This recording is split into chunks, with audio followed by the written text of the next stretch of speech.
ঢাকা কেন্দ্রীয় বিশ্ববিদ্যালয়ের চূড়ান্ত অধ্যাদেশ দ্রুত জারির দাবিতে লাগাতার শিক্ষা ভবনের সামনে অবস্থান করছে 7 কলেজের শিক্ষার্থীরা। এ সময় তারা দাবি আদায় না হওয়া পর্যন্ত অবস্থান কর্মসূচি চালিয়ে যাওয়ার ঘোষণা দেয়। সড়ক অবরোধের ফলে রাজধানীতে সৃষ্টি হয় তীব্র যানজট। আবু সাইদের রিপোর্টে বিস্তারিত। এক দফা দাবিতে শিক্ষা ভবনের সামনে অবস্থান কর্মসূচি অব্যাহত রেখেছে 7 কলেজের আন্দোলনরত শিক্ষার্থীরা।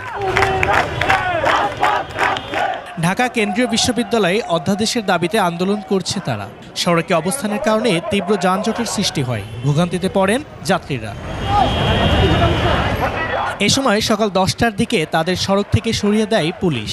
এ সময় আন্দোলনরত শিক্ষার্থীরা শিক্ষা ভবনের উল্টো পাশে অবস্থান নেয়। তারা দ্রুত অধ্যাদেশ জারির দাবি জানায়। আমাদের দাবি একটাই, সেটা হচ্ছে আমাদের ঢাকা কেন্দ্রীয় বিশ্ববিদ্যালয়ের অধ্যাদেশ। আমাদের যতক্ষণ অধ্যাদেশ জারি না হচ্ছে ততক্ষণ আমরা এখানে থাকবো। রাষ্ট্রপতি থেকে জাস্ট অধ্যাদেশটা জারি হয়ে যাবে আর আমরা আমাদের পরিচয় ফিরে পেয়ে ক্লাসে চলে যাব। দাবি না মানা পর্যন্ত আন্দোলন চলবে বলেও জানানো হয়। আবু সাইদ, 21 টেলিভিশন, ঢাকা।